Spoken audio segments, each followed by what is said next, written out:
эту руку, свою руку трясли в этом зале классики этой науки, чуть позже скажу. Моя рука излучает гравитационные волны. Эти волны, в отличие от электромагнитных, которые упираются в эту стену, и мы не можем увидеть, что за них, гравитационные волны проходят сквозь все тела солнечные, сквозь все окружающие тела, сквозь Землю, сквозь всю Вселенную. Например, когда вы смотрите электромагнитном диапазоне на Вселенную, вы видите огромную удаленную от нас светящуюся поверхность, ее называют реликтовым излучением. А дальше заглянуть невозможно. А дальше еще 300 тысяч лет истории Вселенной. 300 тысяч лет. А гравитационные волны проходят все эти 300 тысяч лет, не поглощают. Поэтому, конечно, человечество давно мечтало отжить гравитационные волны.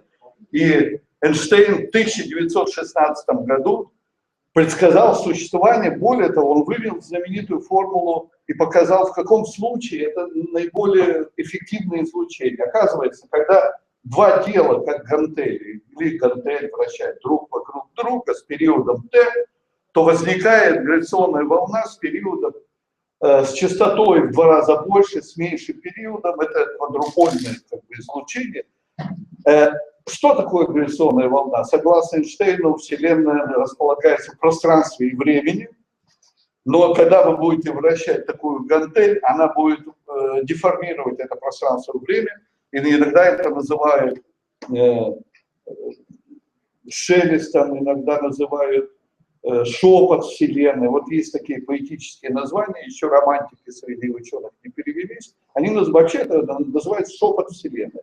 На самом деле шепот Вселенной — это те волны, которые пришли от начала, там, где Господь Бог творит нашу Вселенную. И мы должны это увидеть, но сегодня мы увидим не это. Эйнштейн показал в 2016 году, что лучше всех излучают двойные звезды гравитационные волны. Это 100% источники гравитационных волн.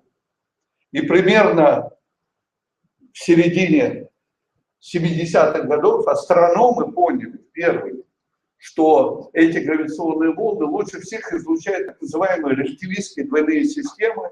Это системы, состоящие из нейтронных звезд. Нейтронные звезды — это продукт эволюции обычных звезд, сверхплотные компактного вещества. Но в 1962 году, в начале, в 1962, по-моему, 1963, два советских физика, Пустовой и Гефценштейн, опубликовали работу, где впервые предложили новый метод детектирования гравитационных волн. Этот метод основан на том, оказывается, что если у вас есть электромагнитная волна, допустим, она двигается между двумя зеркалами, как это происходит в интерфероне, то гравитационная волна, приходя и качая зеркала, будет менять интерферационную картину, потому что волна будет проходить разные расстояния в зависимости от периода колебаний и амплитуды волны. И интерферационные полосы, если вы еще помните из школьного учебника или из какого-то про этот интерферометр, они будут сходить. Вот поиск этих интерференционных полос, или, скажем так, поиск результатов взаимодействия гравитационных волн с излучением, он и был предложен в качестве механизма детектора. Был и другой метод, просто берете большое тело и смотрите, как оно вибрирует. Первый такой детектор был построен в 1965-1964 году Вебером. Джордж, по-моему, Вебер, я сейчас не помню уже. Короче говоря, это в штате Мэриленд, в университете Мэриленд. Я там был однажды, видел это место. И он даже что-то обнаружил. И вот драматизм этой истории стоит в том, что никто не поверил, что он обнаружил. Почему? Потому что только у него был такой детектор. Амплитуда была примерно в 1 миллион раз меньше, чем ту, о которой сегодня будут говорить авторы этого эксперимента. Это чтобы вы видели, в 1 миллион раз возросла чувствительность за эти годы, а в последние годы в 100 раз возросла. То есть надо понимать, что это вот такая вот, это технологический прыжок. И сделан был в Америке, и начиная с середины 90-х годов, американцы стояли перед дилеммой, то ли строить новый коллайдер, типа суперколлайдера в ЦЕРНе, то ли, и второй проект был вот этот, его продвигал Кип Торп, большой друг нашего института, большой друг академика Зельдовича, ученик его, фактически он узнал здесь о том, как нужно фиксировать гравитационные волны, потому что и Герценштейн, и Пустовой здесь выступали неоднократно, и Кипторн тут неоднократно тряс руками, показывая, как возник. Хочу сказать, Кипторн — тот человек, который был научным редактором последнего фильма про путешествие, как Женя, как... Интерстеллар, если он уже довольно пожилой человек, но он продолжает как бы вот такую деятельность в MIT, в институте, Массачусетском институте, да. И он продвинул этот проект, не он один, конечно, такие проекты продвигаются, это почти в сумме это около $1 миллиарда. Вы видите, это вот 4 километра, каждое плечо, это гигантский интерферометр, который раньше у физиков стоял на столе, а теперь он стоит на земле, вернее, зарыт под землей. И задача, которая была поставлена, ну, я не буду подробно, последнюю цифру скажу, потому что у нас есть специалисты, которые всю жизнь тоже этим занимаются и знают в 100 раз лучше меня, как это делается. Но задача была поставлена увидеть шевеление двух зеркал, которые находятся на расстоянии 4 километра, при этом это шевеление меньше размера ядра атома в 1000 раз. Я понял, да? Здесь размер ядра атома это 10 минус 13 сантиметр. А нужно зафиксировать как минимум в 1000 раз. На самом деле Advanced Light даже дальше чуть-чуть смотрит, он лучше. То еще примерно 5 лет назад этого не было. Вообще лучший детектор до вот этого инструмента, он имел чувствительность в 100 раз хуже. То есть вообще представьте себе, что в вашей области пришел человек и сказал: сделайте, пожалуйста, в 100 раз больше чего-нибудь в вашей области за то же время. Вот это сделали американцы, не только американцы, потому что большая группа ученых физического факультета МГУ имени Ломоносова, возглавляемая Брагинским. Вообще идеология этого инструмента, она в немалой степени была разработана в Московском государственном университете, неоднократно. Сама идея была тут. Ну, где-то через неделю мы соберемся и подробнее будем говорить. Вот. Конечно, все это делается на деньги на деньги американского налогоплательщика. Вот и все. Поэтому ясно, что этот эксперимент сегодня будет объявлять из Америки, поэтому передачу мы смотрим из Америки. Когда-то в Академии наук лет 10 назад была большая дискуссия, что нам делать внутри. Я лично выступал, что нужно гравитационные волновые детекторы строить даже и в России, может быть, не такой большой, потому что никто не даст $1 миллиард сейчас, ну тогда, во всяком случае. Хотя эти миллиарды утекли из страны в огромном количестве. Но все равно надо было делать для того, чтобы технология развивалась, понимаете? Что такое в 100 раз точнее мерить расстояние? Не надо вам объяснять, что это везде, во все. Потом будете, так сказать, мы сейчас GPS смотрим, а GPS это некая система измерения расстояния, координат, так сказать. Совсем для другого делалось, чем мы, а мы пользуемся этим. Короче говоря, это важная технологическая революция, и у нас есть люди, вот Валентин Николаевич Руденко, который практически, насколько я знаю, я его знаю с 1970 года, когда поступил, он старше, и он тогда уже заинтересовался этими вопросами. Хорошо, и у него есть школа, есть люди, которые работают, которые, правда, говорят, что вот, открыли гравитационные волны, с чем нам заниматься. Надо обязательно этим заниматься, это должно быть не прекращаться. Таким образом, идея и идеология эксперимента были усовершенствованы. Здесь большое участие советских ученых в то время, ну и российских. Потом Брагинский просто долго очень работал там с ребятами. Ну, ребята уже доктора наук, я некоторых знал хорошо из очень сильной физики, математики, и остались у нас на физическом, как фамилия этого человека? Вечанин, да. Вот. Ну, отлично, великолепно. То есть у нас есть, в принципе, создана школа, техники такой, может быть, нету, она стоит больших денег, но, в принципе, школа не потеряна. В середине 80-х годов в стенах этого университета, это было в 1980 примерно 4-м, а точнее в 5-м году Кипторн неоднократно приезжал, Кипторн, геологический отец этого эксперимента, Фазер, то, что называется, он приезжал, мы занялись эволюцией двойных звезд. А только двойные звезды дают самый сильный импульс. Вот это гантель Эйнштейна, которые точные формулы, и мы точно знаем, что она излучает по косвенным данным пульсарным, но впрямую нам можно поверить.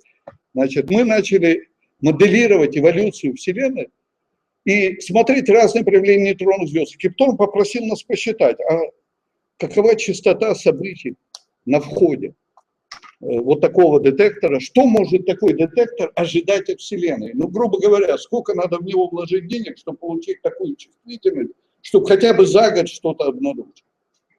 Тогда речь шла о нейтронных звездах, это такие огромные плотные ядра, и мы первыми в мире посчитали с помощью специальной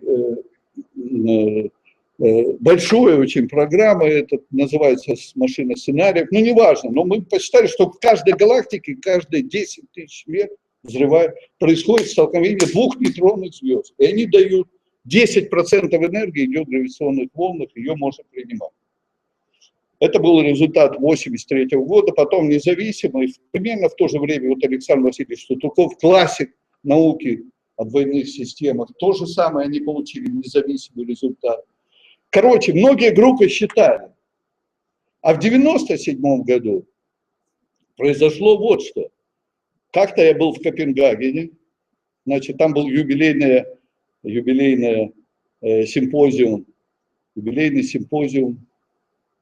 посвященный замечательному нашему релятивисту, это Игорю Дмитриевичу Новикову, какой-то юбилей был. Там были Уиллер, Джон Арчибальд Уиллер, там большие люди были, Кип Торн, естественно, был.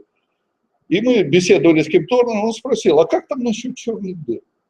Вот в этом даже он не спрашивал, но просто в этом разговоре я тут же пошел, написал своим соавторам будущим, это Константин Паснов и Михаил Прохоров. И мы просто для черных дыр не считали. Почему? Потому что теория образования черных дыр настолько плохая по сравнению там, с нейтронными звездами. Потому что нейтронных звезд мы видим 10, 20, 15 штук просто на небе в двойных системах. А черных дыр мы вообще не видим в двойных системах, которые закончили эволюцию. Мы видим Лебедь X1, мы видим всякие кандидаты в черные дыры, но поздних стадиях нет. И мы тогда посчитали, что мы сделали. Мы написали вот такую работу, я хочу обязательно вам все-таки похвастаться. Не знаю уж, чем это кончится. Хвастовство. Я не знаю точных результатов, честно говоря. Где же она, эта работа вообще? А, вот он, вот. Мы посчитали вот такой график. Поскольку никто не знает, как черные дыры образуются в действительности, мы просто все неопределенные параметры отпустили в компьютер, разрешили им быть любыми. Ну просто никаких теорий не делать. А просто и начали считать, как часто сталкиваются по Вселенной эти штуки. Получился вот такой график, смотрите. Вот это вот серое пятно,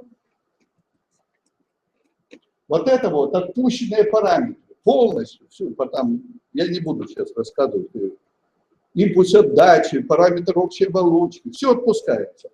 Для всех параметров черные дыры сливаются. Да, это частота на воображаемом детекторе. 97-й год, еще ни одного детектора не построено. Но черные дыры сливаются чаще, а вот это частота сияния нейтронных звезд. Можно разделить верхнюю область на нижнюю, получите, что первыми, и мы написали такую статью, что первые события на гравитационном волновом детекторе это будут сливающиеся черные дыры. Ну, я сейчас уже не буду останавливаться на всех деталях, хочу сказать про эту голову динозавра. Эта голова уже не все параметры, а наиболее оптимальны. Что такое оптимально? Это когда у вас на небе один Лебедь X1, и когда у вас нет двойных радиопульсаров с черными дырами. Вот есть два условия, рисуют эту голову. То есть мы ожидали и ожидаем, сегодня мы узнаем, была ли черной дырой первое событие, которое сегодня обнаружено. Если оно было черной дырой, то я вообще-то ожидаю. Я ожидаю, что на самом деле, давайте пойдем сюда, так сказать, это открытие будет заслуживать, вот уже видите, конференция почти начинается, давайте. Забудешь? А? Народ собрался. Да, народ собрался. Почему звука нет? Звука нет. А у нас нет сурдопереводчика.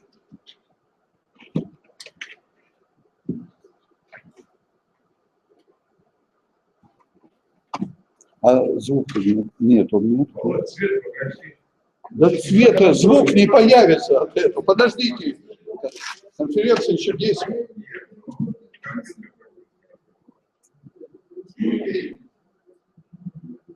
А на твоем компьютере, независимом, есть? О!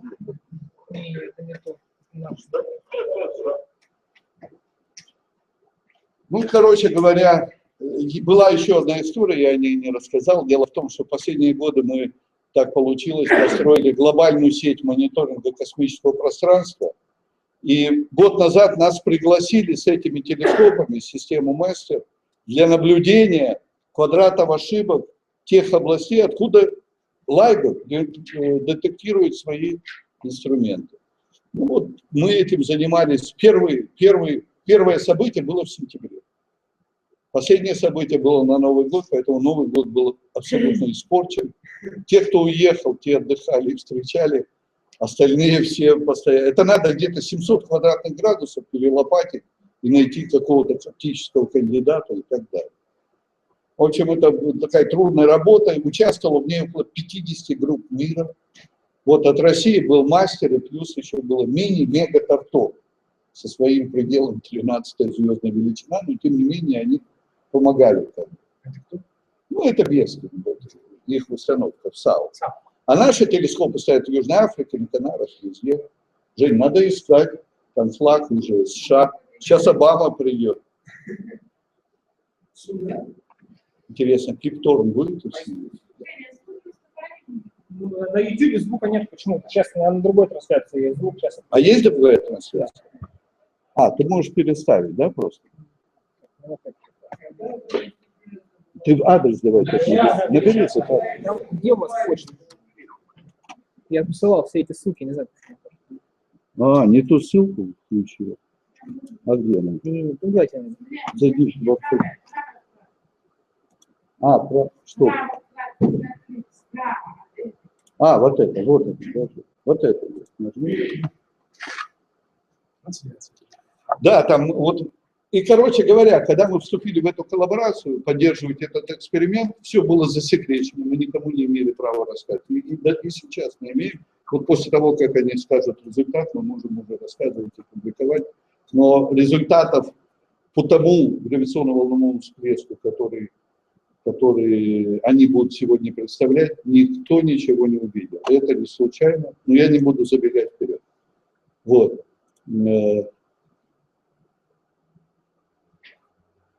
Сегодня целый день там люди сошли с ума и писали письма, мы ничего не видим, ничего не слышим. Со всех стран. Ту, выключайся. Ну, пока.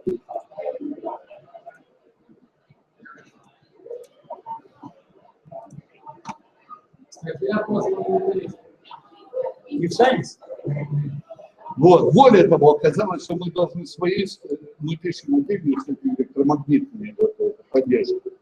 Надо до завтрашнего дня было послать свои результаты, и вот мы как раз сидели 2 часа, собирали. Ну, там все, в принципе, написано в циркулярах. Но подбежать поближе, будем вместе переводить. Кто со слуха хорошо английский переводит? Ну, будет так. Как-то. Все понемногу, не надо всех.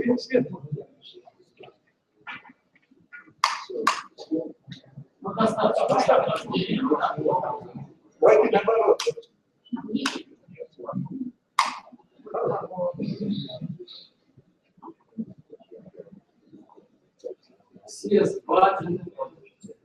Я думаю, еще минут 20 или 30 пройдет, пока они начнутся. Хочу сразу тогда, ну, пока ничего не говорится, да, сказать еще, что, думаю, где-то не где-то, а в следующую пятницу уже мы приглашаем одного из авторов этой первой работы, которая главная идея была, или, скажем так, первоначальная, от которой там бесконечные 30 или 40 лет.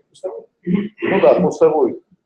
Пока, потом Вот Мичанин придет от Брагинского, да? И... Не, это давайте послушаем, все это осядет, вот, результаты, потому что то, что я знаю, допустим, оно тоже такое расплывчатое. Они публикуют в Телеграм, мы читаем. Но понятно, что здесь официальное интервью должно быть. Официальная точка зрения на сигнал. Поэтому я не могу сказать, что они скажут. Некоторые говорят, что мы все знаем, но получали там сотни телеграмм.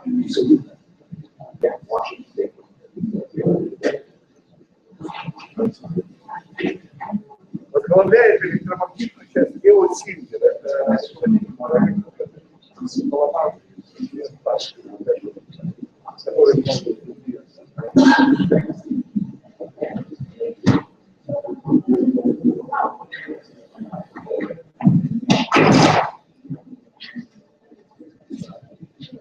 Значит, я еще повторю вот для НТВ, что, конечно, очень жаль, что Советский Союз не стал, потому что идея есть, идеология тоже сильно была разработана. Астрофизическую поддержку мы обеспечили. Вот. Но, конечно, попали бы в такой период. В 90-е годы они строили этот детектор, а потом, когда нужно было его увеличить, еще 10 лет было затрачено. Хотя он не такой дорогой, $1 миллиард, это я говорю, что 800 миллионов. В общем, в некотором смысле, да. Этих миллиардов за последние 20 лет ушло гораздо больше, поэтому мы сейчас с Анатолием Михайловичем продвигаем проект телескопа Гагарин, который будет стоить $1 миллиард, с легким сердцем. Да, Анатолий? Нет, он пока сомневается, но он скоро поддержит. А Ломоносов? Что Ломоносов? Весной. 25 апреля. Вон есть люди, которые точно знают, но даже мы не знаем, у нас там аппаратура стоит. Мы сомневаемся, мы уже столько этих дат знали. 12 апреля не успеваю, а 25. Это я его выключил. Звук не надо ни в коем случае. Какой выключать? Надо слушать атмосферу все-таки. Вот понятно, что там, допустим, статья об открытии будет содержать 1000 Good morning. Welcome to our distinguished visitors, members of the press, NSF staff, and National Science Board members represented by Dr. Maria Zuber of MIT. Scientists from the LIGO, Virgo, and GEO scientific collaborations, members of the Caltech and MIT communities, and all our guests.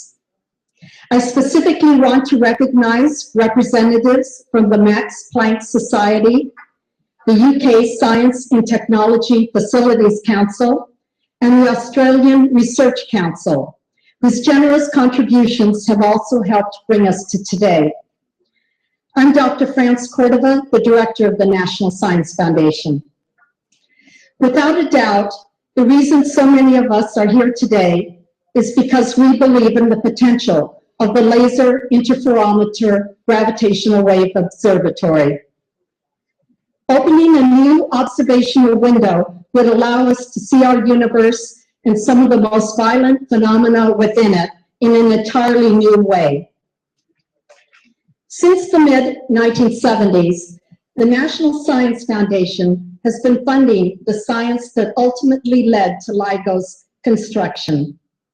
And in 1992, when then NSF Director Walter Massey and the National Science Board approved LIGO's initial funding, it was the largest investment NSF had ever made. It was a big risk. But the National Science Foundation is the agency that takes these kinds of risks. We support fundamental science and engineering at a point along the road to discovery where that path is anything but clear. NSF funds trailblazers. It's why the U.S. continues to be a global leader in advancing knowledge. So, without further delay, because I too am eager to hear the latest updates from LIGO's lead scientists, let's kick things off with a video and then go to Dave Reitze, who is LIGO's executive director.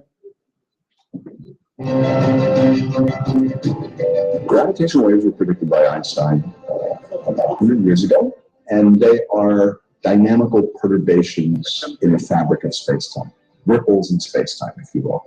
The gravitational wave stretches space in one direction and compresses space in the other direction. Nobody really believed that you could ever detect them because the size of the effect is so small.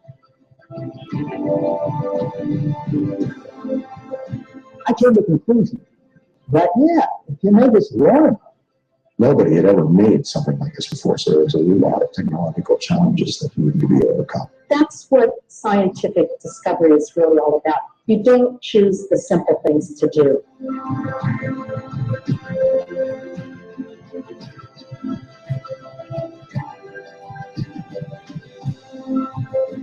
we have done something which is brand new. The field is busted wide open. It's monumental. It's like Galileo using the telescope for the first time. I looked at it and I thought, my God, this looks like it's it.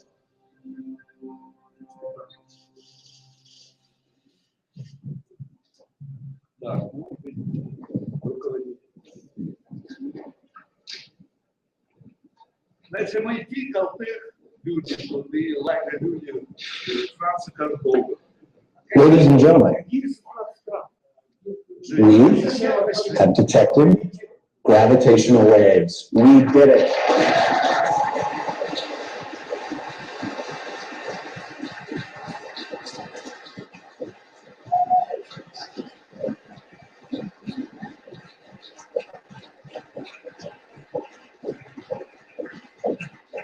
I am so pleased to be able to tell you that. So these gravitational waves were produced by two colliding black holes that came together, merged to form a single black hole about 1.3 billion years ago. They were detected by LIGO, the Laser Interferometer Gravitational Wave Observatory. LIGO is the most precise measuring device ever built. Let me start with what we saw. So on September 14th, 2015, the two LIGO observatories in Hanford, Washington, and Livingston, Louisiana, recorded a signal nearly at the same time, nearly simultaneously, and the signal had a very specific characteristic. The characteristic of, as time went forward, the frequency went up. And what was amazing about this signal is that it's exactly what you would expect, what Einstein's theory of general relativity would predict for two big massive objects like black holes in spiraling and merging together. Now, it took us months of careful checking, rechecking, analysis, looking at every piece of data to make sure that what we saw was not something that wasn't a gravitational wave, but in fact it was a gravitational wave. And we've convinced ourselves that's the case, and we're here to announce that today. But I do want to say something else. This is not just about the detection of gravitational waves. That's the story today. But what's really exciting is what comes next. It's 400 years ago, Galileo turned a telescope to the sky and opened the era of modern observational astronomy.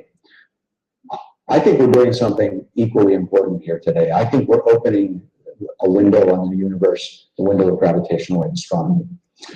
So I'm going to show you two videos that are going to sort of tell you what we discovered. So the first video is the two black holes. So what you're looking at on the screen here are two black holes. Each of them are about 30 solar mass, have about 30 times the mass of the sun.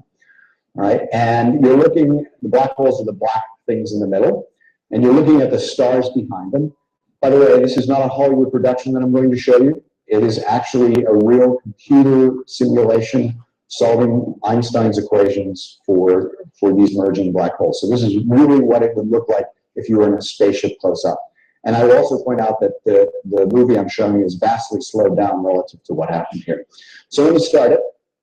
All right, you can see that as the black holes spin around each other, all right, the stars behind them are warped, and that's because the strong gravitational fields bend the light that comes around. But what I want you to pay attention to in this video is the fact that as they orbit, the black holes are getting closer and closer to one another. The orbit is speeding up, and eventually they're going to merge. The event horizons are going to join, boom. They produce one big black hole, which relaxes. You see a little bit of vibration there. It becomes two smaller black holes die, one bigger black hole is born. Now, what's really amazing about this is the first time that this kind of a system has ever been seen, a binary black hole merger, and it's proof that binary black holes exist in the universe. So I want to put this in perspective for you because I think it's very important, all right, to give a sense of what really happened here. So each of these black holes are about 150 kilometers in diameter, a little bit bigger than that. Take something that's 150 kilometers in diameter, so that's about a little bit bigger, maybe a lot bigger than the metropolitan Washington, D.C. area. Pack 30 times the mass of the sun in that. Accelerate it to about half the speed of light. Now take another thing, 30 times the mass of the sun. Accelerate at half the speed of light and collide them together. That's what we saw here. It's mind-boggling.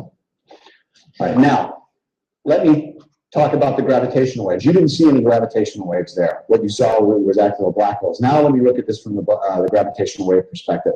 So you're going to see, again, a computer simulation. This is a real simulation using Einstein's equations. You see the two black holes. And the green that you see are the gravitational waves that are produced as the black holes orbit around one another. Their orbit decays and they merge together. All right. So they're spinning around. You see they're getting closer and closer together. As they get closer and closer together, more gravitational waves, they merge. And there's this burst of gravitational waves that travels for 1.3 billion years. It passes through everything. It goes right through matter, right through stars, and it eventually gets to the Earth. All right, and when it gets to the Earth, the gravitational wave passes, and what it's going to do is stretch and compress space as these waves pass. And you'll see that the Earth is jiggling like jello. I don't want people to be scared here. The Earth doesn't really do this. This effect is greatly exaggerated, but it gives you the effect. And then we zoom in, and how we detect these are using the interferometer that's in LIGO. And Ray Rice is going to tell you more about the interferometer. I just want to say one thing. That the effect that we're trying to measure from these violent, these big black holes colliding each other at half the speed of light, all right, is so tiny that it takes something like LIGO to measure it. We are trying to measure things basically at 1/1000th the diameter of a proton. That's the size of the signal that you see on Earth from those events that take place 1.3 billion years away. All right, let me put that in perspective because I think those kinds of numbers are hard to get your head around. Right? If we were trying to measure the distance between the sun and the nearest star, which is about 3¼ light years away, LIGO is capable of measuring that, if it could do that, to a level of about the width of a human hair. So the width of a human hair over 3¼ light years. That's remarkable precision.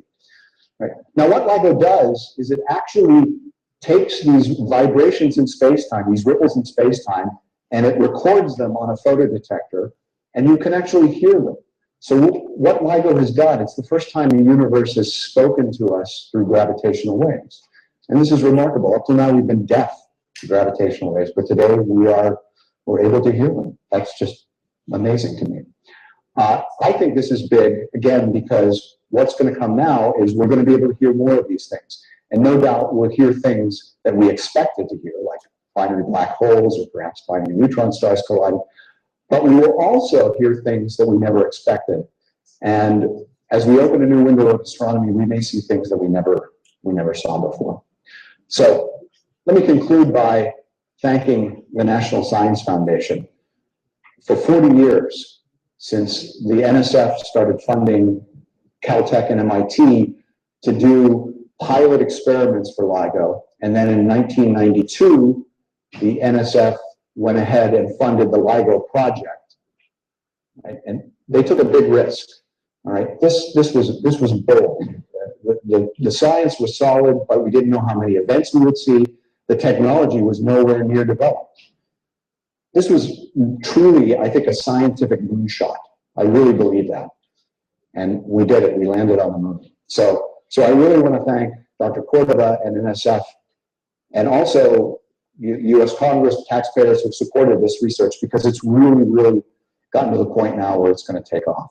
So I'm going to conclude my remarks, and I'm going to introduce my esteemed colleague, Gabby Gonzalez.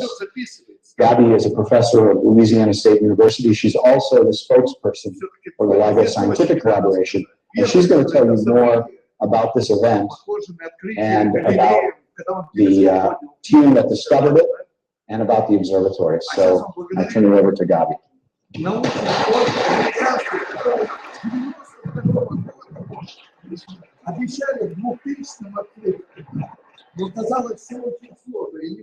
Thank you. It's an honor to be here to tell you about this fantastic discovery. This discovery has taken a long time. It has been a long journey, but it also has been the work of many people. There's only a few of us here, but there are now more than 1,000 people working on this, and there have been hundreds of people developing the technology, doing the analysis, and building these detectors. We are very proud of this work taking a village, a worldwide village. That was the LIGO Scientific Collaboration working together with the Virgo collaboration in Europe. And we have been analyzing data from 2 detectors in Hanford, Washington and Livingston, Louisiana. LIGO built 2 detectors because we are measuring these tiny distortions of space-time here on Earth that you can only believe they're real if you see them both at the same time on places that are far apart. That's the only way to be sure that these are not local disturbances and they are coming from astrophysical sources. These detectors are L-shaped. This is the LIGO Livingston detector. They are 4 kilometers long on each side. That's the Hanford detector. And we have lasers that go back and forth between mirrors to measure the distance between those mirrors. And gravitational waves would distort the space-time and would be measured as distortions in that distance of 4 kilometers. Again, it takes a lot of people to do this, and you can see a lot of people, young people doing this, as well as people who have been working on this for decades. So this is it. This is what we saw. September 14 last year, we saw this signal in Livingston, Louisiana. That is a measure, that's a waveform that we saw. The units are strain, that's a distortion of space-time, and you can, the largest value of this waveform was a part in 10 to the 21. For 4 kilometers, that's a tiny, tiny fraction of a proton diameter. That's incredibly tiny. But this signal is seen, you can see it even by eye, above the ever-present rumbling noise that we have in the detector.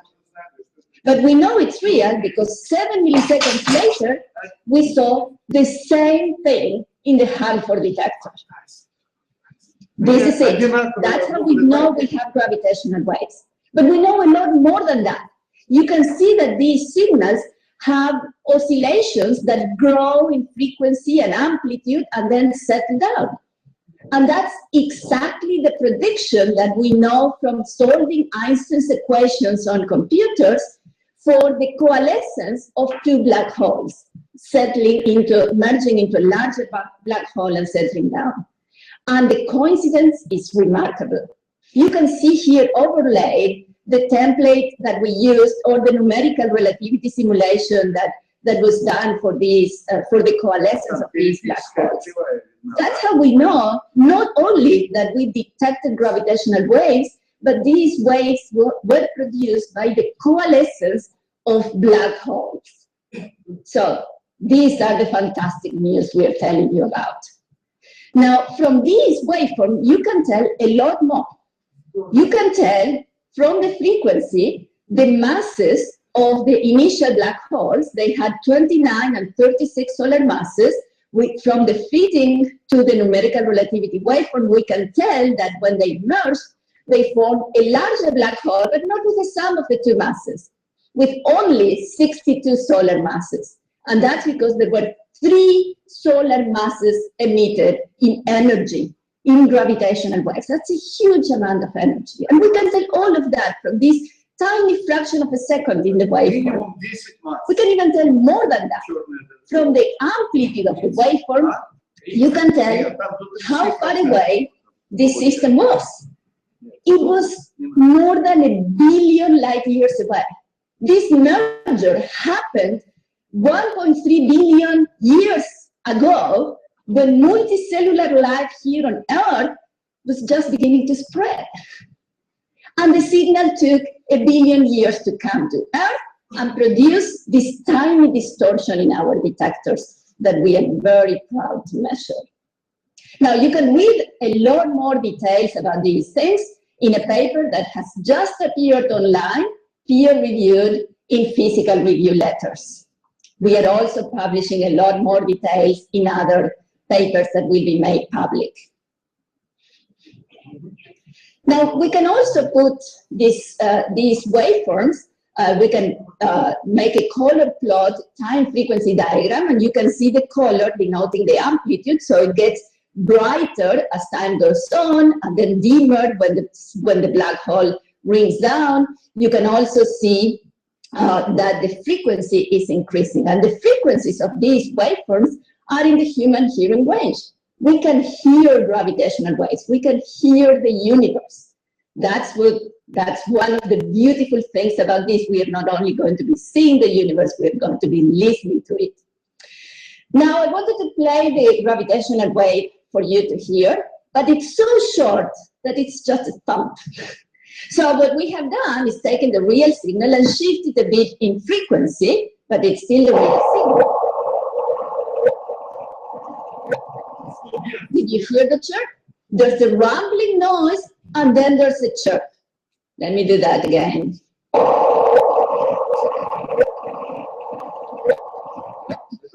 That's the chirp we've been looking for. This is the signal we have measured. We can even tell more. Because we have 2 detectors, it's like having 2 ears, we can localize the signal. Not very well with only 2 ears, but we can tell it came from the southern sky in the rough direction of the Magellanic Cloud. And we could have a broad area, a broad uncertainty area for the region. Of course, the source is a very point-like source. I mean, the merger happened in a small region, but we cannot tell exactly where it happened because we only had 2 detectors. But this will get better. We will have a network of gravitational wave detectors. GEO 600 has been working for decades as a technology demonstrator, but Virgo is going to come with a sensitivity closer to the LIGO detectors later this year. So we will have 3 years to localize the signals. And later on, we hope to include in the network the Kagra detector in Japan, and hopefully one in LIGO India very soon. So this is just the beginning. We discovered gravitational waves from the merger of black holes. It's been a very long road, but this is just the beginning. This is the first of many to come. Now that we have detectors to able to detect these systems, now that we know that binary black holes are out there, we'll begin listening to the universe.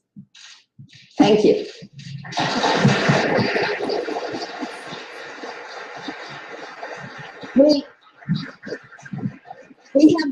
We hear now from Ray Wise, one of the founders of LIGO, who will tell us about the history and the technology in these amazing detectors.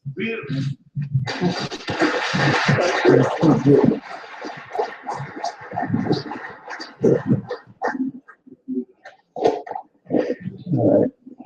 So I'm going to tell you a little about history and then some about the instrument. And I want to first remind you of 1915 big discovery. which was celebrated just recently, was really the formulation of these field equations, which were a completely different way to look at gravity. I mean, most of us were taught Newton, we talked about forces in gravity. Einstein didn't have that conception. He had the conception that actually space gets distorted. And you can see this in this picture of a membrane that is sitting under the sun, which is that yellow object, and then you can see a little dimple that's made by the Earth. And that distortion in space and time is the thing that also tells those objects how they're supposed to move. So it's a completely different and a radically different idea about how gravity operates. And then in 1916, he applied these field equations to the idea of gravitational waves. There had to be something that communicated, could communicate information, and it couldn't go faster than the velocity of light. That was already known. So what he then found is that there were waves in this theory that moved and propagated the velocity of light, and what they were strains in space. And I'll show you a strain in space, so you can visualize it. Here is this thing that, I don't know, I hope you can see. It's not the easiest thing. I don't make believe the gravitational wave that you're being demonstrated is coming at you. And if you, I'll be the agency that moves the universe here. And you'll notice an interesting thing about it. That if you look at any pair of points on this thing, what is a strain? A strain is the difference in distance that 2 points have as a function of time divided by their initial separation. And you'll notice that in the middle of this thing, it's small, that strain. The strain is the same all over this, but the amount of motion is small in the middle. It's quite large at the edges. And that's one of the reasons now you have some image why we had to build LIGO to be so big. You have to overcome a lot of other things that are going on. So we want to make sure that we made it long enough so we could see this. Now, even with this wonderful, enormous source that you've just heard about, and you know the numbers, the Einstein, first of all, could never have conceived of that. But even let's just look at it. What it is that in the early days of let's say 1916, Einstein probably looked very hard at doing things himself on TV. He was a practical physicist. He was a patent clerk. And what he probably did is he saw that these waves were generated by accelerating mass, and he probably put on the backs of envelopes. And we're looking for those envelopes. People don't have them, but they had to exist. There's some calculations. Could you move a mass that's big enough? Could you measure it with the existing devices that existed in 1916? And you couldn't. Einstein was very despondent about that. He also then looked at astronomical systems like binary stars, and the ones he knew about in those days had long periods, and they just would never change aspect. Nothing would change about them as they were radiating gravitational waves. It was just too small. And so what's happened since then is two things have happened. One is that astronomers have found compact objects like black holes and neutron stars, which change the whole aspect of how fast things can accelerate. And then the other thing that really has changed is the technology. And that is an enormous step in the last 100 years. So with that, you're still now having these things, and I'll describe how we do this in a minute. Let me get you a little perspective. You've already had some, but I want a different perspective on what 10 to the minus 21 means. Okay? 10 to the minus 21 strain, everybody is saying, is 1,000th the size of a nucleus. So let's get to a little visceral feeling about that. I mean, the strain is 10 to the minus 21. If you now multiply that by 4 kilometers, you wind up with 10 to the minus 18 meters. 10 to the minus 18 meters if you use, okay. Now, what is that? And most people don't know the 10 to the minuses, so they'd like to have it as, it's a decimal point and 17 zeros and then a 1. Okay, that's so, you have to think of it as a fraction. And now let's look what that is. Start with a meter and divide it by a million 3 times over. First time you divide it, you get a micron. So 10 to the minus 6. That's sort of the size of a cell, or maybe the 1,000th of your hair. Well, you've got much more to go. Then you divide by another million. And now you're at 10 to the minus 12. That's about 1/100th the size of an atom. And you're still not there. And now you divide again by another million, and you get to this number that we have to measure. And that's the 1,000th the size of a nucleus. So how do we do it? Well, we do it by timing light. That's how we do it. And I'll show you this in this. Here's a Michelson interferometer, which is the device that does the measurement. And what you'll see this round cylinder there, that's a laser. It's a make-believe laser. Then there's a beam splitter, which is that thing, which is a thin little thing in the middle. Then there are two mirrors, which have those black aspects, one to the left, one to the right. And then a make-believe detector, which is that rectangular thing. And now let me turn this animation on, and what we do is we fire light from the laser into the system. Now this is the electric field in the light. The color is the intensity of the light. So you see where the color tells you where the light is. But the electric field is indexed by the different colors of the field. And you'll notice the way this was set up is that right now there is no light at the photon detector. That's the trap you've set for the gravitational wave. And now people begin to wiggle in the animation, the end mirrors. And you'll notice light appears, disappears at the photon detector. That tiny motion and that fact, that light, the amount of light that goes through the photodetector is proportional to that strain in the gravitational wave. That's the method of the detection. Okay, now you're not done yet. You've got a device that measures tiny motion or tiny differences in time. But you're not done because you see those mirrors are sitting on the Earth, and the Earth is very noisy. It jiggles everything.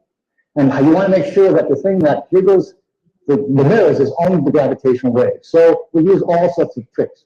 And I'll show you one of the tricks. Here's one of the tricks.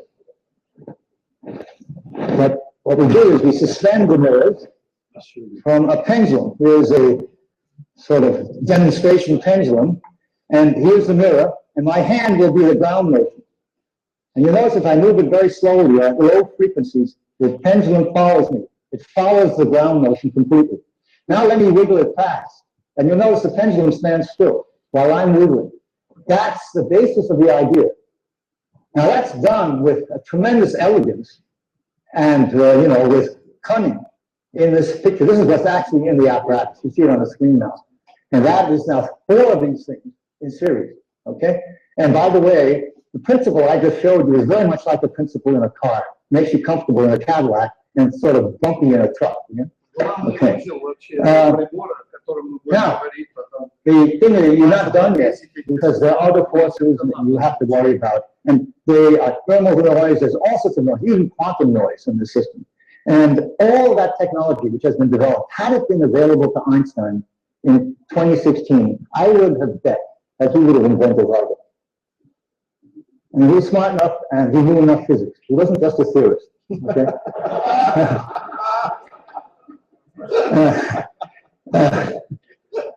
All right, now I'd like to introduce to you Chip Thorne, who is both a theorist and really an experimenter. And he was a visionary in this field because he thought about this many years, thought about all the sources, thought about what the theory really meant. And I want to give you a nice example from Chip's life. He wrote a book, a popular book that many of us have read. It's called Black Holes and Time Warps. And in the and so the undertitle is Einstein's Outrageous Limits. And in that book, he tries to introduce the public to all those wild things that go on in the theory.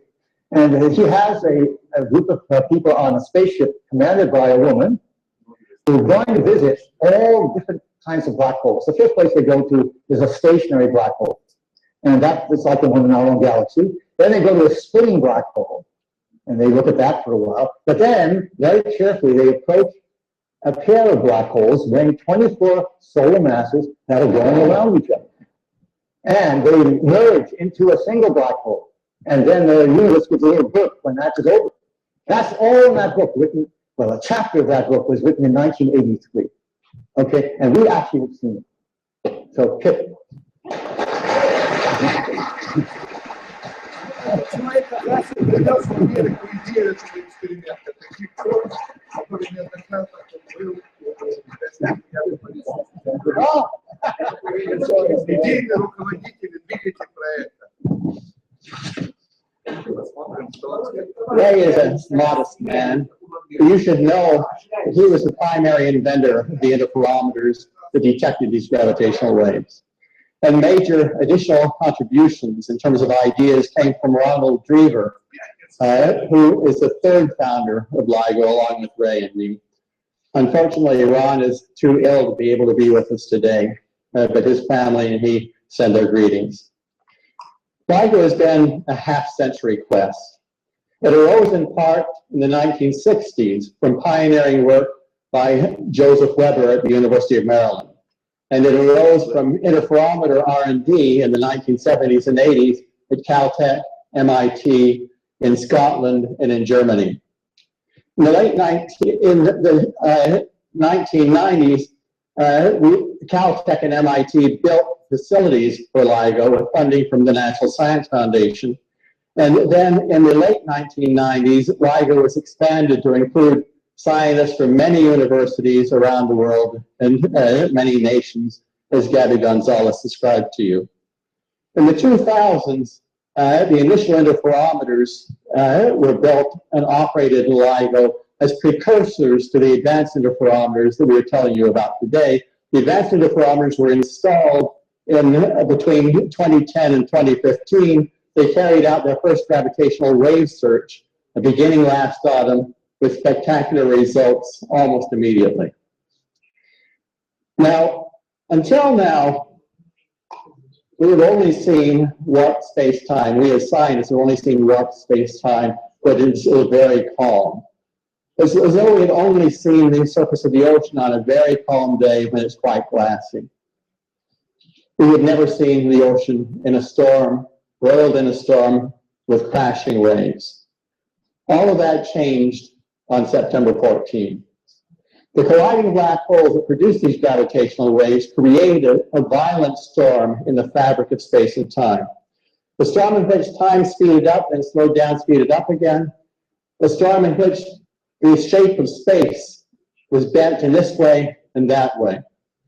We have been able to deduce the full details of the storm by comparing the gravitational waveforms that LIGO saw with waveforms that are predicted by supercomputer simulations. And so here I'm going to show you a video that describes at the very bottom, it's not very bright, but at the very bottom is the gravitational waveform that was seen, cleaned of all of its noise, and it agrees beautifully with the gravitational waveform predicted by the simulations. By seeing which simulation agrees in the gravitational waveform, we can then go in and look at the computer simulation and deduce what I show you for the storm in the middle of the screen. And time is shown in the upper left of the screen, the flow of time. Now, the shape of space I show to you by imagining that we are living in a higher dimensional universe, looking in on our universe. I take away one of the three dimensions from our universe, so it looks like a surface, a two-dimensional surface. And the flow of time, and then I should say that the funnels that you see in there represent the warping of space around a black hole. The flow of time is represented by the colors. In the green region near the center, time is flowing at its normal rate. In the yellow regions, it's slowed by 20 to 30%, and in the red regions, it's tremendously slowed. The silver arrows describe the motion of space. It's dragged into motion by the spins and the gravity and the movement, the orbital movement of the black holes, and then the motion of space causes the orbit to precess, as you saw. I'm pausing the movie now to watch the onset of the collision. You're going to see in slow motion the growth of the warping. I'm going to pause it, stop it here for a moment, and you can see the extreme warping, and then we see it oscillate and settle down finally into a single black hole. A new black hole has been born. Far away in purple and blue, we see the gravitational waves propagating toward Earth, carrying the news of the collision. Now, the storm was brief, 20 milliseconds, very brief, but very powerful. The total power output in the gravitational waves during the brief collision was 50 times greater than all of the power put out by all of the stars in the universe put together. It's unbelievable, 50 times the power of all the stars in the universe put together.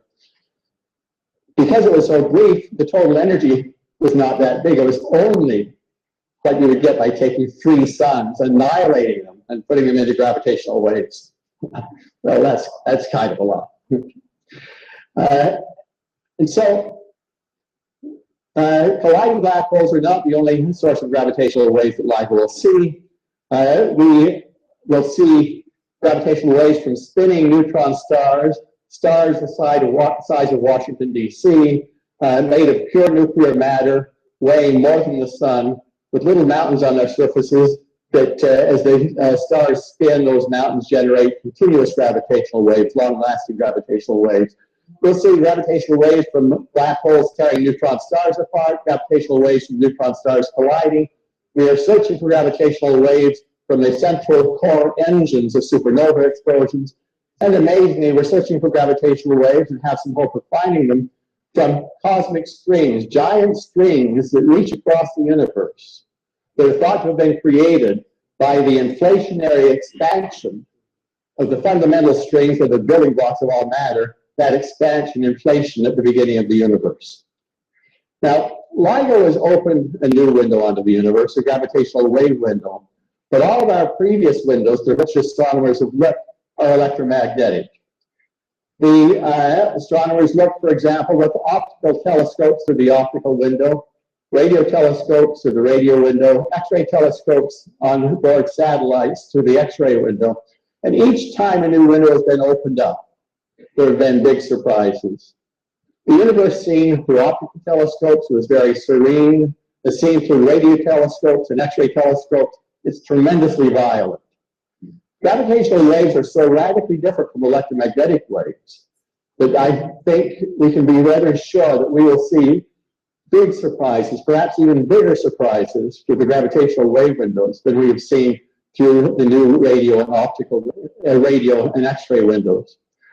LIGO is just the beginning of gravitational wave astronomy. Over the next decade or two, we will have 4 gravitational wave windows opened onto the universe. There's LIGO looking at gravitational waves of oscillation periods of milliseconds. There will be a window with gravitational waves that oscillate with periods of minutes to hours. There will be a window with gravitational waves that oscillate with periods of years to decades, and a window with billion-year-long oscillations. It is really remarkable that LIGO is such a fantastic beginning. Now I'd like to turn this back to Dr. Franz Cordova, the director of NSF. But I'd like to do so in thanking Dr. Cordova and her predecessors for a fabulous 40-year partnership with, between NSF and the LIGO collaboration. We began with a high-risk dream with very high potential payoff, and we are here today. Some delay. Женя, стукни. Это Кордова. Нет, НСФ, я все понимаю. Франц Кордова, это бывший директор. Да это Франц Кордова, она бывший директор. 10-метрового телескопа самого крупного в мире был такой телескоп. Да, она директор. Она действует сейчас? Да, она действует. В 92 году она нас возила на свой показ. To be able to hug a faculty mentor when I was a graduate student at Caltech, and hearing Kip and Virginia Trimble, the spouse of Joseph Weber, inspire us students with stories of black holes, which seemed imaginary at the time. And look where we've come now, just amazing. So today, you and the hundreds of collaborators who have made this discovery possible mark this day as truly historic.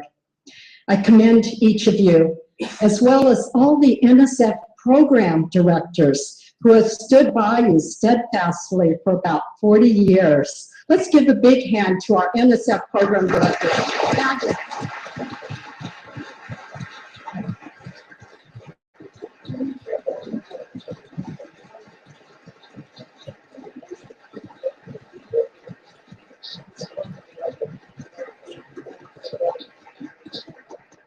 You have the vision and the drive, you have the persistence, the commitment to expand what we will learn about our universe over the coming years and decades. As a graduate student at Caltech in the 70s and now as NSF director, I'm struck by how this represents more than just a new generation of observation. It's seeing our universe with new eyes in an entirely new way. I invited Dr. Virginia Trimble to join us today. Virginia is both an astrophysicist and an historian of astronomy. Her late spouse, Dr. Joseph Weber, did pioneering work in the 60s that Kip Thorne already highlighted. And it's really very special that at NSF's LIGO facility in Hanford, Washington, this early instrument is on display. Discoveries of this magnitude do not happen overnight. They aren't made by one person working alone in a lab. They arise from the boldness and brilliance of scientists like Ray Weiss, Kip Thorne, Ron Drever, and Joe Weber at the start.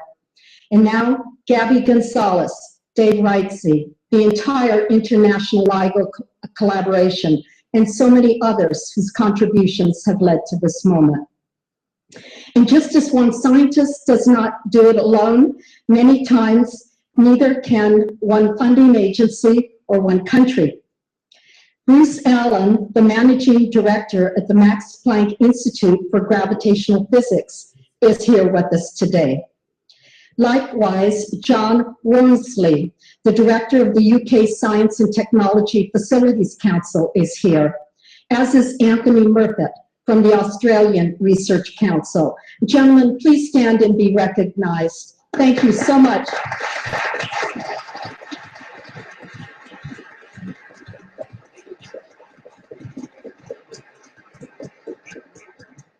I single out these three because the UK, Germany, and Australia have all made direct contributions to the advanced LIGO instrumentation and to the LIGO scientific collaboration. I encourage reporters to talk with them and hear their stories because their role in this international endeavor is significant, and we most definitely could not be here today without their support. Thank you. That said, this is a press conference, and we have reporters here, and also in an overflow room, and listening in via a webcast. Those who aren't in this room will provide questions to NSF staff, who will ask them here in this room. Please, as you ask your questions, give us your name and affiliation, and wait for the microphone.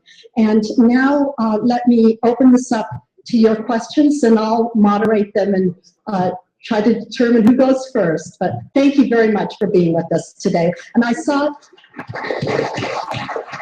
this one here and then over here. Please. Hello, Davide Castrovetti from Nature magazine. So, if I understand correctly, this event was spotted even before the actual science run began. Now, is there a sense of what did you think when you first saw it, and when you communicated to the public, to the world, is there a sense that maybe this is too good to be true? I'll start, and I'm sure that everybody here has a comment about that. So, to your first point, it started before the science run officially began. That's actually true. However, we were in an engineering test of our instruments where we were running them as if it were in a science run. And so we were operating them just the same way. We were checking the data the same way. So we were quite confident when this event came in and was vetted that it was a good event. Were we surprised that it was too good to be true? Absolutely. My reaction was, wow. I couldn't believe it. Yeah, I should say that there has been a lot of talk about whether this could have been an injection or a blind injection, and I want to say it's absolutely not an injection. We did check very, very carefully all our injection systems, because in the beginning we thought perhaps one of our tests produced this, but we know it didn't, because we had very careful monitoring systems and we checked all of that. So it was amazing. This is a gift of nature. Not just black holes, but it was a signal that we could see by eye. Many signals in the future will probably not be this loud, but it was just a gift. I'd like to add something to that. I mean, you're getting a good answer, but I'll give you a slightly instrumental answer.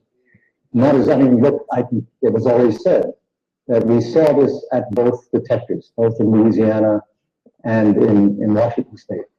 Now, you have to also know a little about what are at those detectors. We have a bevy of instruments that measure environmental noise, the seismic noise, the possibility that there's a sound, the fact that there could be tilts to the ground, the fact there could be RF interference, everything you can think of.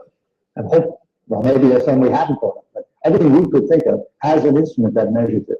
And what one does is use those signals, and you see if they are in any way coincident with the gravitational wave signal that you suspect. On top of that, there's one further thing. We have, and this is quite elaborate, we have something like 100,000 signals that come out of the instrument. Different things, different servo systems. Everywhere in the system, we are monitoring the interferometer itself. And so consequently, we also look at those channels to see if there's something that is not in the output channel, the proper channel. There are many other channels that could look like the gravitational wave you're seeing in what's called the proper channel. And we didn't see anything. So that's that process that I just described to you is what all of us went through. It took a long time to get this out, and that's part of the reason. Let me add just one thing. Yeah. This signal is just barely not strong enough that it could have been seen in the initial interferometers. And so after thinking about it, when I first saw it, I was very startled. But then I just realized that if it was just below the level where you could see it from the initial interferometers, and then you turn on with sensitivity that is 3 times better than that, well, that's what this signal is. It's 3 times above the level where you would just barely missed it in the initial interferometers because of the big jump in sensitivity from going from the initial interferometers to the advanced interferometers. It's not all that startling in hindsight. It was tremendously startling at the time. In fact, it's 10 times better in the region where that signal begins. And NSF was very pleased and relieved. On behalf of all our taxpayers. Great. Also, we have a question here. Seth Bornstein, the Associated Press for Kipper, any of the other scientists, seeing that you saw it so early, first, can you tell us what that might mean in terms of prevalence of gravitational waves, especially at that lower frequency that you can now hear? Does this lead you to believe that there are far more out there now that you're listening with more sensitivity?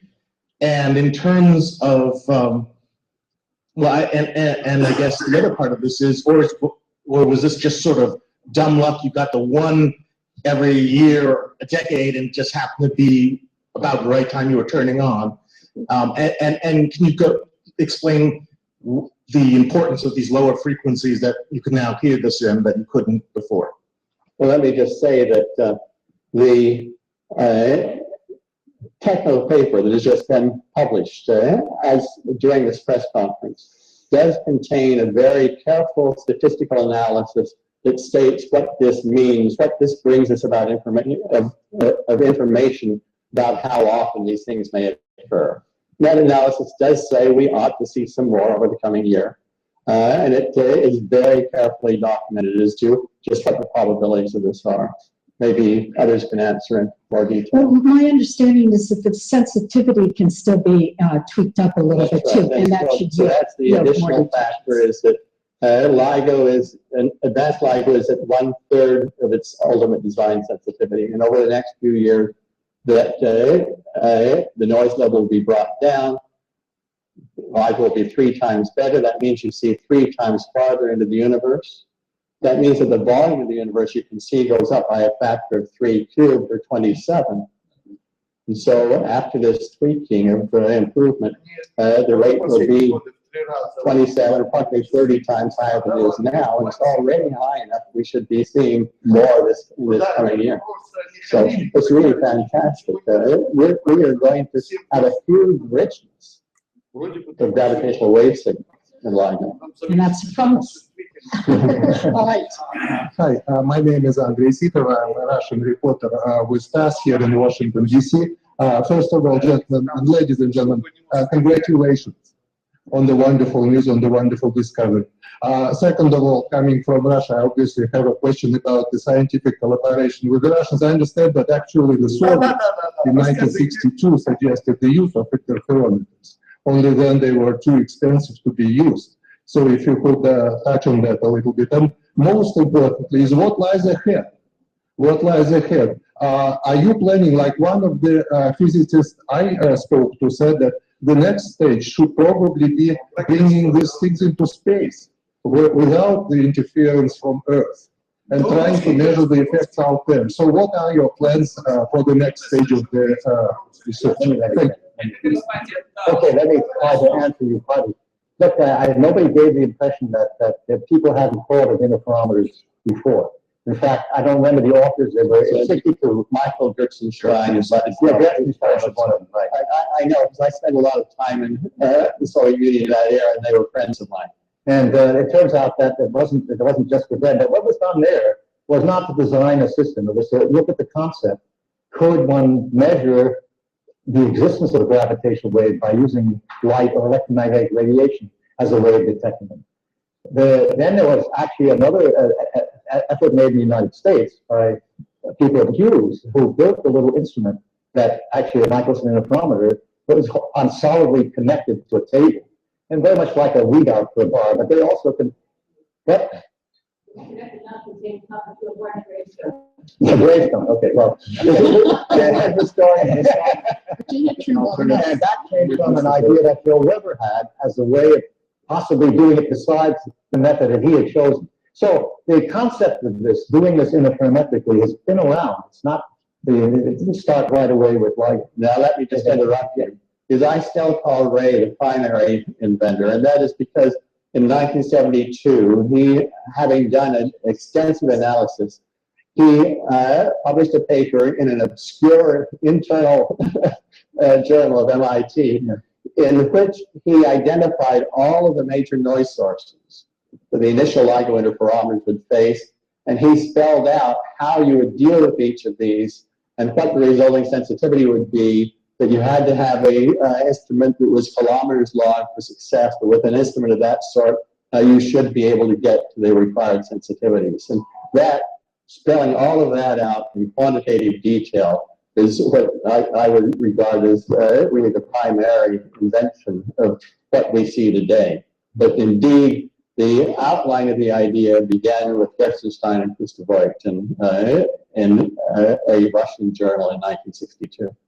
Let me talk about the space thing, because we were much involved in that. That is now, you probably have heard of the project LISA, L-I-S-A, Laser Interferometer Space Antenna. Many people in the world have been involved with the United States, the Scots, the Italians, a lot of people are involved in that, and of course the Germans. And what has happened there is actually both good and bad. What's happened is NASA in 2011, this was a very big recommended project by NASA, from the decadal studies. They recommended that this be the third most important thing that they would do. And because of overruns and other problems at NASA, all of that was stopped in 2011. Okay? Stopped to the point where what happens, the Europeans picked it up alone. They tried to push it. They're still now in the process of that. And in just this December, a very successful thing has happened. They have launched something called the LISA Pathfinder, which was a technology test. And so far as I know, one of the more critical things that's happened is that they've been able to release test masses in that system, which was a big worry that people had. Now, the thing is, the compromise that was made in Europe, and I will say something really bold here, the compromise that was made in Europe to make it so that the Americans didn't have to contribute, because they weren't going to. If they do a little bit, turns out probably not the best thing to do for the science. The science and the risk involved in doing that space mission. So consequently, many of us are trying to get a collaboration to be reestablished, well, meaningful collaboration between the United States and Europe on this thing. I hope that happens. Let me just add that the space-based antenna, there are lots of journalists out here that I'm sure would like to ask questions. So, but that will open up the gravitational wave window with periods of minutes to hours. That's the second of the windows I talked about. Right. That's very important. Your slide where you showed that they're going to be looking at different phenomena than what we did with LIGO. So that's just key here. It spreads out like the electromagnetic spectrum is spread. This spreads out the gravitational wave spectrum. Great. Okay, we have a question here. Hello there, it's Ivan Semenek from the Globe and Mail newspaper in Canada. Congratulations. First, very briefly, I just hope one of you can clarify the duration of the signal that the detectors pick up. It looks like 0.2 seconds, but I just want to be sure. But more broadly, could you comment and reflect on the sources? Because these are not just any old black holes, they're extremely heavy black holes. And I'm wondering what you think that says about conditions in the universe at the time that these things form. What might we be learning here? Yes, I mean, these, first, the 0.2 seconds is a duration that you see of above the noise, but the analysis that we do is a lot more sophisticated than that. We don't do an analysis by eye. So we can tell that this waveform, of course, generated a long time ago. These black holes were seeking each other for millions of years before merger. So that we only see the last merger, the last cycles before the merger, and one of the cycles after the merger in there, but the signal is a lot longer. You asked about the systems. Yes, these are not heaviest black holes, because we all know about million solar mass black holes in the centers of galaxies, tens of millions. But these stellar mass black holes, we knew existed because we know that supernovas exploding and neutron stars colliding form stellar mass black holes, and there is evidence from X-ray observations about stellar mass black holes, but they all have been relatively lower masses, and this is a higher mass. On the other hand, this was a coalescence of two black holes, so you don't expect to see electromagnetic counterparts. So you didn't expect to see a system like this with X-ray observations. There might be other things there, but the fact that these were not seen by X-ray observations didn't mean that these couldn't exist. Now we know they exist, and we will tell how many there are, what kinds of masses there are with future observations. So we have opened a new window. We are not contradicting any theories that were before. Let me briefly follow up, because it goes back to a point that's very important. This is our initial run. This is the maiden voyage, if you will, of advanced LIGO. Right? We haven't gotten the detectors to the sensitivities we were expecting. Миллион масс Солнца, черную дыру тоже можно было бы двойной обнаружить, но для этого нужно продвигать проект LIGO. Ой, Лизу. Но Лизу они фактически, я уже пытаюсь. Он уже запустил. Он уже отлетал. Я много сказал. Я давайте 3-4. Лиза. Ну, в общем, это далеко с горизонта, молодежь. Вот это приятель Грищука. Ну да, действительно, можно вспомнить Леонид Петрович. Нет, он готов приехать. Не дожил буквально сколько, полтора года назад, да? Больше года 3. В общем, Леонид Петрович — это тот человек, который предсказал существование космологического гравитационно-волнового фона, наподобие того, которого Джордж Гаммон предсказал электромагнит. Такое же открытие было сделано, и буквально 2 года он очень интересовался конкретно, друг Кипаторна, и сейчас, да, вот эта статья по поводу ожиданий, которая там в 2000 году вышла, была очень популярна, и Грищук. Благодаря Грищуку она появилась, он привлек и нашу группу, и еще там расчет. Он как-то соединил, Он был мотором. Да. Он всех заставил написать этот обзор физика, успехов физических наук, он очень сейчас популярен. Ну, Кипторн, как правило, умные вещи. Я ему письмо написал 2 недели назад с вопросом, помните ли вы нашу статью под названием «Первые события, это сливающиеся черной дырой». Это прекрасно помню. Вот это, Кипторн. Володя, пришли мне ссылку на нашу статью. Хорошо, я пришлю. Да, я напишу. Она просто, мы специально ее прям так назвали. First LIGO Events, двоеточие, Binary Black Hole Match. В письмах ХЖ была более мягкая статья, а это в New Astronomy у Ван Дер Хёвела. Вы знаете статью. Я пришлю, да. Я сошлюсь. И не зависит. А если хотите, могу показать. Я могу график сейчас показать. Не надо, не показывать. Нет, голову показать. Там, она Ты показывает. уже подкаст. Ну хорошо. Слушай, Валентин Николаевич, подождите, сколько можно? Мы тоже немножко этим занимались. Конечно, мы языки чесали, но мы получали очень много Ты шишек. уже показал сегодня голову. Да. Очень много шишек получается. Есть черный дыр. Давайте 79. 97-й. Кому? Анатолий Михайлович, Я могу только сказать, ребят, что вот две черных дыры по 30 масс Солнца — это жутко редкие двойные системы. Наша галактика вот одна. Ну по 30 не надо. Анатолий Михайлович. Каждой галактике, значит, по одной системе, вот только объем двигателей этой системы. Вот набирается. Нет, там же никак, они говорят, Средняя масса черной дыры 9 масс Солнца. 3 массы Солнца, они сказали, выделено в гравитационных волн. Ну, да, правильно. А КПД максимальное это 0,3, 0,4. Помните, Киптон первым считал КПД дисковое, подождите, дисковое открытие считал, вы это не понимаете. Сейчас будет другая. Да ладно, мы с тобой вместе сидели. Да, 0,45%, 0,45%. Когда вы вращаетесь, то вы можете, как я распечатал. 30% умножаете на 3, сколько получается? 10, ну 15. А вейформ, ну, конечно, сигнал к шуму, Валентин Николаевич, какой пример был? Вы можете сказать? 21. 21, вот я считаю, 21, вы представляете? Это гигантское, это раз в 500 лет такое. 10. Не, он же написал 21. Я не знаю, 21 из какой энергии. Нет, вы в сигмах видели? Да нет. Сигму можно указывать. 21 отношение сигнал шум по мощности, по энергии, по амплитуде. Нет, по вейформу вот это будет. Вейформ это кросс. Ну да, это понятно. Я скажу. Да.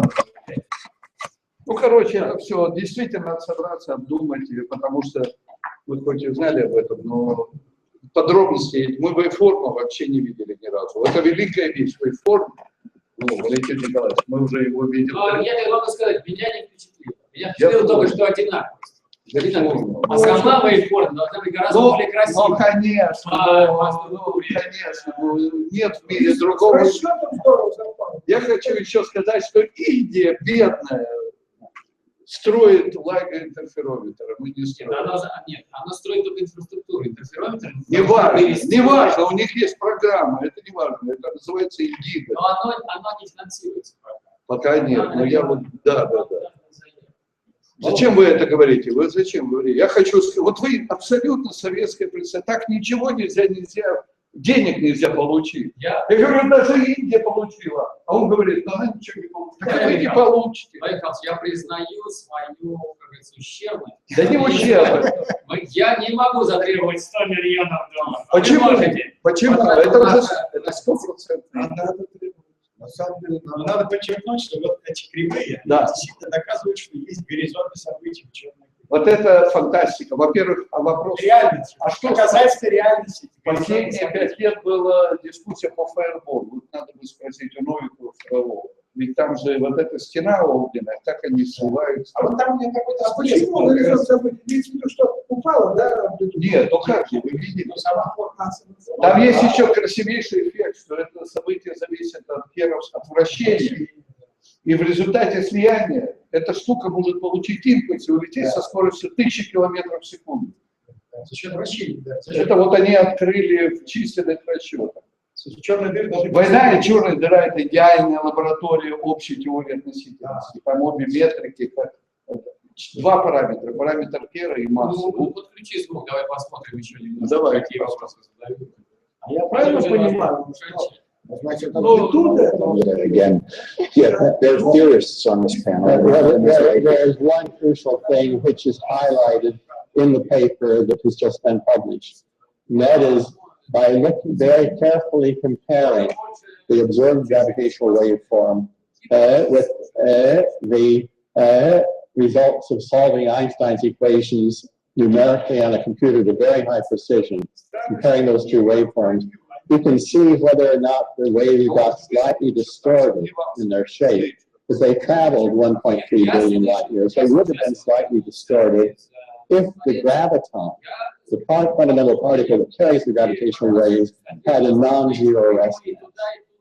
And through these observations, as is described in this paper, LIGO has placed a stronger limit on the rest mass of the graviton than we've ever had before. That limit, I think, check it. I think it translates in more normal language into 10 to the minus 55 grams. I think that's the number. But you better know. I know it in kilometers also. Yeah, yes. So the 16, 10 to the 16. Can I answer you in a different way? I mean, I'll turn your question a little bit. And that is, I think there's a miracle of sorts here. Already, certainly for me, I mean, these equations were written in 1916, okay? And they've been tested in the weak field. In many of the tests in general could be done in the field of the Earth, the field of the Sun, solar system, and now also in the primary pulsar, which was the Hubble-Taylor object. And these are all the strongest fields that we would have at tiny compared to what we're looking at now. The field has a unity strength, if you want to really say what it is, in this black hole system. And nevertheless, the field equations seem to work, which is sort of amazing to me. And this tremendous range, of dynamic range of the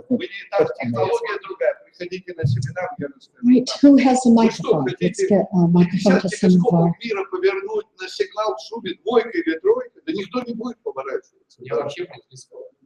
Я про телескопы говорю. Мы их получили. Пролет говорит про свой. Я понимаю. Спутники, свет поворачивается, интеграл. Нет, вы получили 3 сигнала. Да, 3 сигнала. А список, который у тебя был, который тебя просили посмотреть, содержал там 20. Неправда.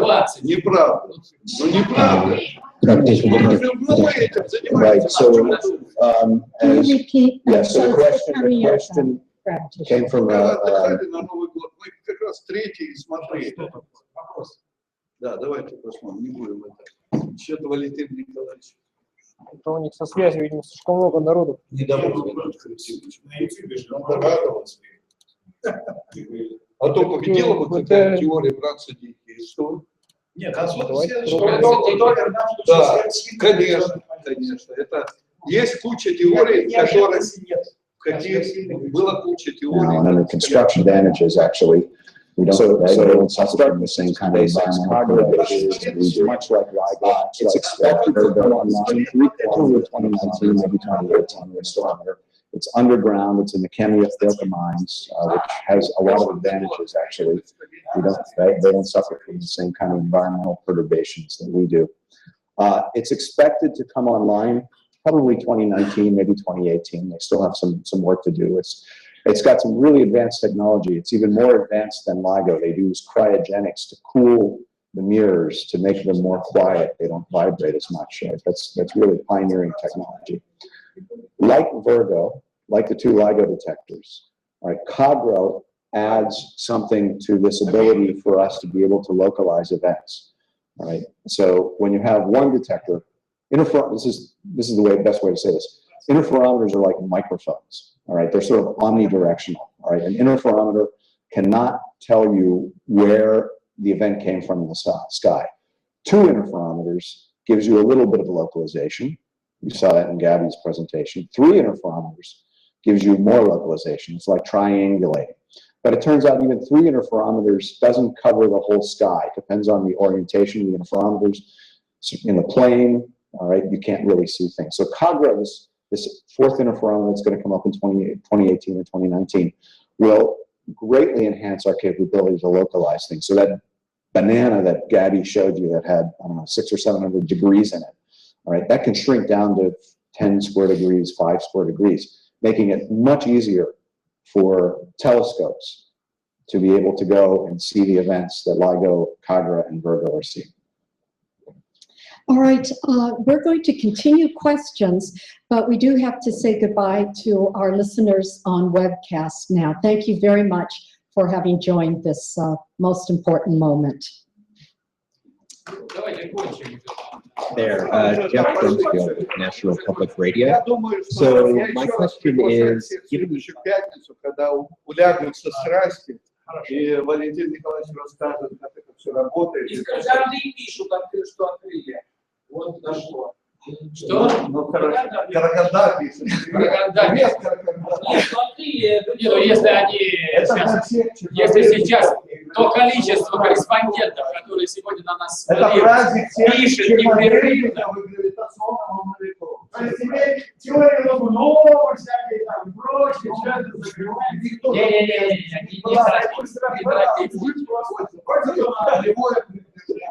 но теория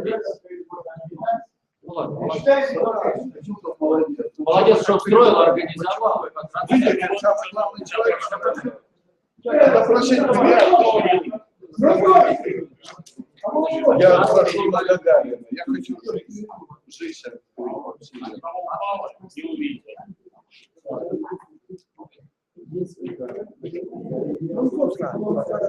Женя. Нет,